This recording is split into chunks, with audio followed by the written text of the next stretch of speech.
Assalamualaikum warahmatullahi wabarakatuh. Saya Risa Andriani dari kelas C 2021 akan menerangkan tentang materi dari mata kuliah Sistem Budaya dan Dinamika dengan judul Dinamika Manusia dan Budaya di Era Teknologi dan Informasi. Yang pertama, saya akan membahas tentang pengertian dinamika dan kebudayaan. Dinamika sendiri berarti aktivitas yang dilakukan oleh manusia terhadap lingkungan yang bisa mempengaruhi sekitarnya. Ini juga disebut dengan interaksi hidup lingkungan. Interaksi sendiri tidak bisa lepas dari kehidupan manusia dan lingkungannya, misalnya makan, minum, dan bernafas. Sedangkan kebudayaan adalah cara hidup yang berkembang dan dimiliki oleh seseorang atau sekelompok orang yang diwariskan dari generasi ke generasi selanjutnya dan diartikan sebagai hal-hal yang berkaitan dengan budi dan akal manusia. Ada salah satu pengertian menurut para ahli, yaitu menurut Gunjala Ningrat, kebudayaan adalah seluruh sistem gagasan, tindakan, dan hasil karya manusia dalam rangka kehidupan masyarakat yang dimiliki manusia dengan belajar. Kemudian yaitu sifat-sifat kebudayaan. Kebudayaan memiliki tujuh sifat. Yang pertama yaitu kebudayaan beraneka ragam. Karena di setiap daerah juga seorang yang berkembang di daerah tersebut memiliki sifat yang berbeda-beda. Jadi di setiap daerah akan menghasilkan budaya yang berbeda-beda antara budaya satu dengan budaya lain, daerah satu dan daerah yang lainnya. Yang kedua yaitu kebudayaan dapat diteruskan secara sosial dengan pelajaran. Penerusan kebudayaan dapat disampaikan secara horizontal maupun vertikal. Horizontal seperti dari mulut ke mulut, atau dari sesuatu yang diketahui disampaikan dari mulut ke mulut. Kemudian secara vertikal dari tulisan atau tulisan terdahulu yang baru dapat kita pelajari atau kita ketahui sekarang, seperti itu. Kemudian yang ketiga, kebudayaan dijabarkan dalam komponen-komponen biologi, psikologi, dan sosiologi.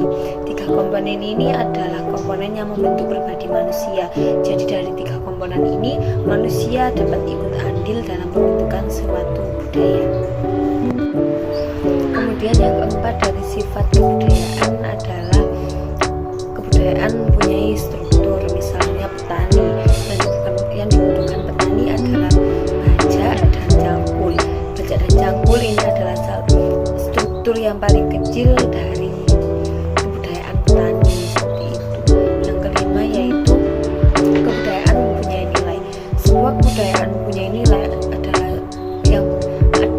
adalah bersifat relatif, tergantung dinilai dari apa, juga menggunakan alat ukur apa dalam penilaian budaya tersebut.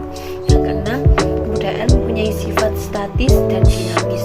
Dikatakan bersifat statis apabila budaya itu memiliki perubahan sedikit dalam tempo waktu yang sangat panjang, sedangkan dikatakan dinamis memiliki perubahan yang bentar, sering mengalami perubahan, itu disebut kebudayaan bersifat dinamis.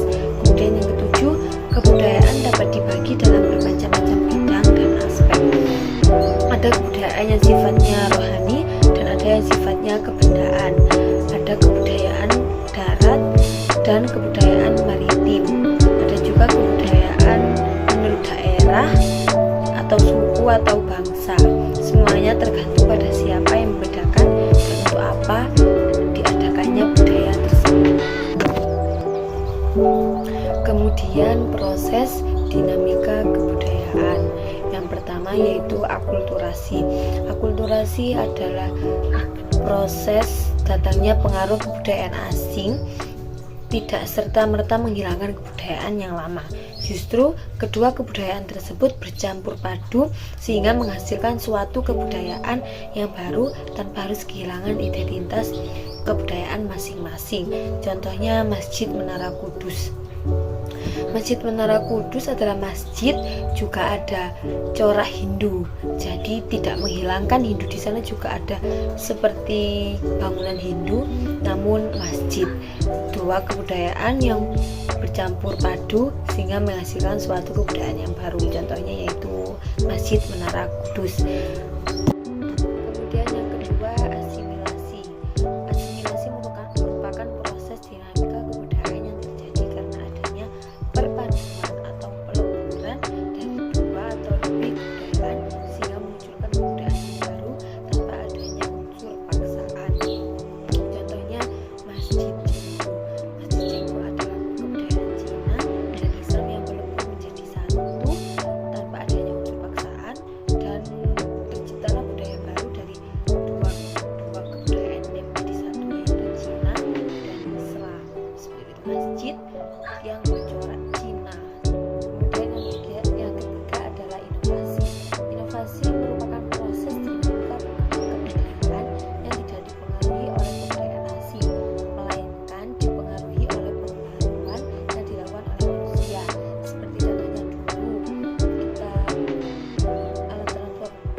meningkatkan kebudayaan di era teknologi dan informasi, yaitu yang pertama, membagikan tradisi menarik yang ada di sekitar tempat tinggal.